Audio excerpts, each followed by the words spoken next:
Ollie Sykes may be the most hateful person in the world, but his band's album kicks ass.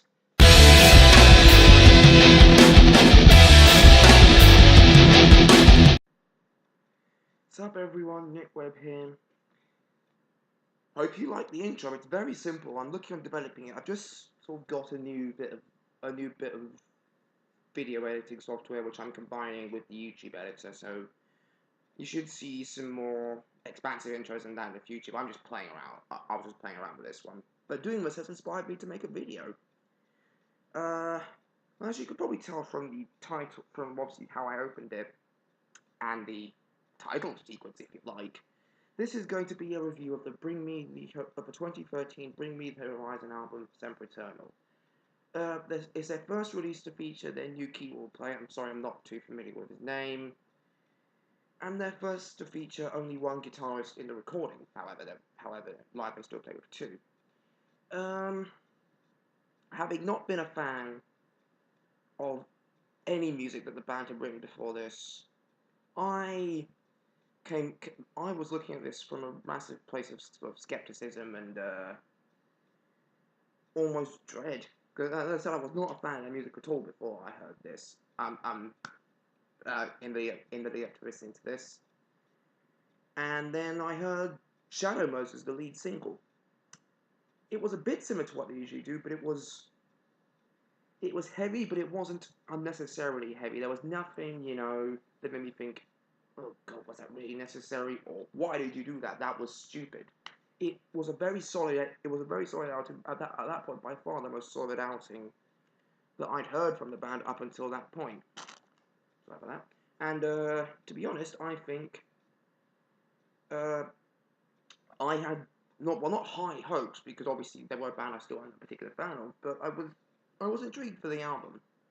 And then it leaked about, I think it was a couple of weeks or something before general release. Dangerous move, by the way.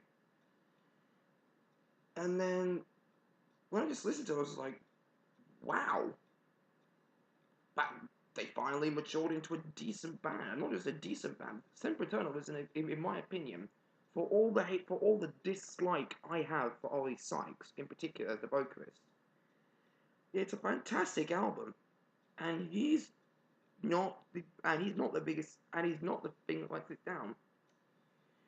If you look at the production, it's again they've gone in with a more kind of electronic influence style, which for a lot of people with like a kryptonite, they dislike when anyone tries to mix electronic music with metal music, and I can see why sometimes it comes across as a bit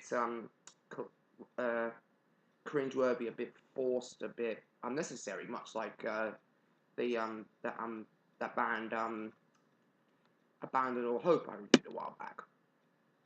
But this album, they managed to make it they managed to mix it very tastefully, in my opinion. And that's a word I always use when it comes to electronics and guitar-based music. If it's tasteful and a good music idea, then I like it. But it is literally for me just a matter of, is it tasteful? And it is, for the 99% of the time. It is very tasteful. Even kind of even the more electronic bits are still done in such a way that it's not overly, but it doesn't overly intrude into the songwriting. Speaking of which, let's go into the lyrics. Not liking Ollie Sykes, I'm finding it I find it surprisingly hard to admit to admit when he's done well. On quite a lot of the tracks on Sempriternal, tracks like the third track, Empire, or the album highlight, and the Snakes Start to Sing, he does a phenomenal job. His his lyric writing it's very personal in a lot of different ways, and it's overall an extremely angry album. And if you look particularly at Our Snakes Start to Sing, it's a brooding enough track, which I'm going to talk about in a minute anyway. But it's a brooding track, but there's sort of the low vocal line he puts in sort of in the first verse and the chorus is the fact it's it's low pitch, so the frequency almost can't escape from the guitar. I mean, it's definitely it's like sort of following the guitar on a frequency level. It's makes him sound almost haunting. And that's something I'd never thought I'd say about Ollie Sykes. He showed he's not just a one-trick pony on this album. I mean, yes, unfortunately, we've discovered that there's times when most of the clean vocals were auto-tuned. Well, as as could be told from the early performances after the album, I remember their Reading 2013 performance. His performance on his clean vocals were pretty poor. But now they have been getting better, which I hope continues, because because there is a good clean singing voice in there somewhere.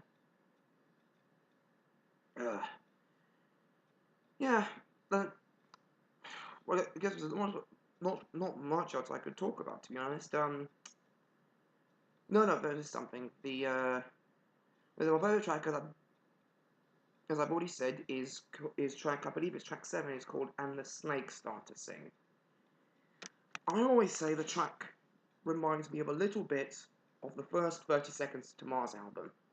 And no, that's not a Beautiful Lie. That's the self-titled. That's a self-titled space rock concept thing. Among the most pretentious albums, which, by the way, among the most pretentious things I've ever seen, but it's a good album.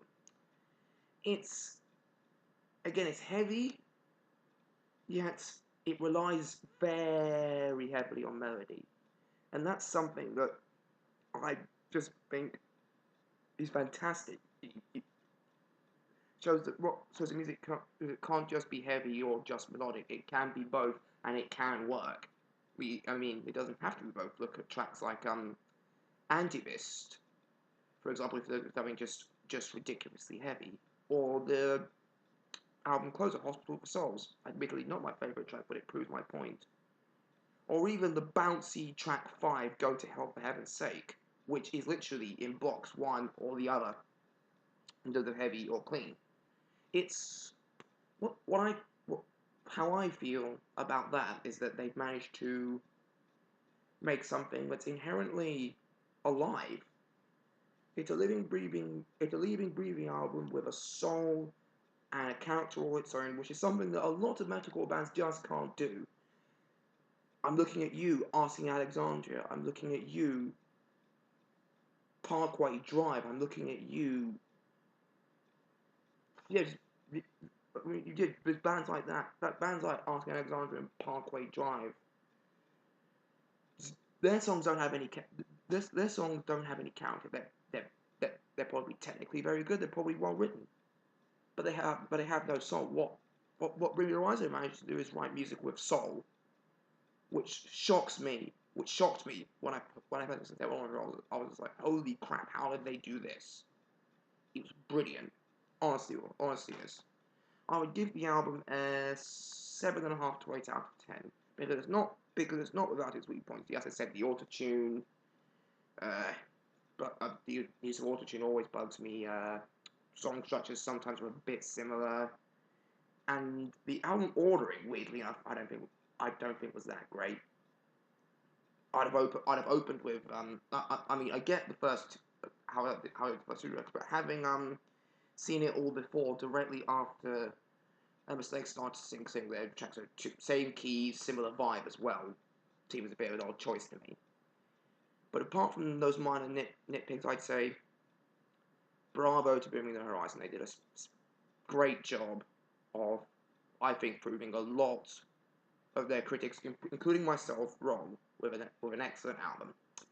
Alright, thanks for watching. I'll see you next time. I'm not sure what I'm going to do, but I'm going to keep video editing because it's good fun. Bye.